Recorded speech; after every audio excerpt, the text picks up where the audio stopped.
السلام علیکم۔ آج کا سبق شروع کرتے ہیں دینیات کی کتاب سے۔ سبق نمبر 2، حضرت ابو بکر صدیق رضی اللہ عنہ۔ آپ کا نام عبداللہ تھا۔ ابو بکر کنیت تھی۔ پیارے رسول صلی اللہ علیہ وسلم نے آپ کو صدیق لقب دیا تھا۔ عام طور پر آپ کنیت اور لقب ہی سے مشہور ہیں۔ ان کی لاڈلی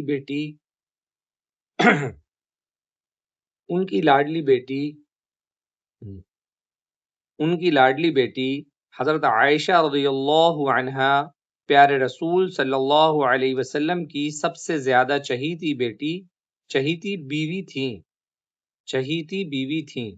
حضرت ابو بکر رضی اللہ عنہ سے بھی پیارے رسول صلی اللہ علیہ وسلم کو بہت محبت تھی۔ حضرت ابو بکر رضی اللہ عنہ تھے بھی بڑے ہی خوب۔ کون سی برائی ہے جو مکہ میں نہ تھی اس وقت؟ لوگ شرابیں پیتے، جوا کھیلتے، بے شرمی اور بے حیائی کی باتیں کرتے، لیکن حضرت ابو بکر صدیق رضی اللہ عنہ کبھی برائی کے پاس نہ بھٹکے۔ بچپن ہی سے آپ بہت نیک، نرم مزاج اور سچے تھے۔ غریبوں، بیواؤں کا خیال کرتے، بے کسوں کی مدد کرتے اور ہر ایک کے کام آتے۔ پیارے رسول صلی اللہ علیہ وسلم سے بچپن ہی میں آپ کی بڑی گہری دوستی تھی۔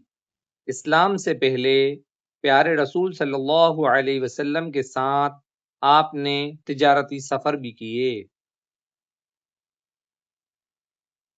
پیارے رسول صلی اللہ علیہ وسلم کو جب اللہ تعالی نے نبی بنایا تو آپ صلی اللہ علیہ وسلم نے سب سے پہلے اپنے قریبی رشتہ داروں اور دوستوں پر یہ بات ظاہر کی۔ مردوں میں سب سے پہلے حضرت ابو بکر صدیق رضی اللہ عنہ آپ پر ایمان لائے۔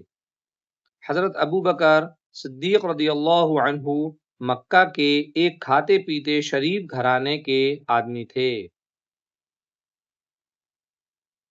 حضرت ابو بکر صدیق رضی اللہ عنہ مکہ کے ایک کھاتے پیتے شریف گھرانے کے آدمی تھے۔ اللہ تعالی نے سب کچھ دے رکھا تھا۔ آپ کا بہت بڑا کاروبار تھا، مگر ایمان لانے کے بعد آپ کا زیادہ وقت اسلام کی باتیں پھیلانے میں گزرتا۔ جہاں موقع پاتے اللہ کا دین پہنچانے کا کام کرتے۔ اس کام میں آپ نے جان و مال کسی چیز کی پرواہ نہ کی۔ غیر مسلموں نے آپ کو طرح طرح کے دکھ دیے، مگر آپ خوشی خوشی سب کچھ سہتے اور اللہ کا دین پہنچاتے رہے۔ انشاءاللہ اس کے بعد کے ویڈیو میں آپ سے ملیں گے۔ السلام علیکم۔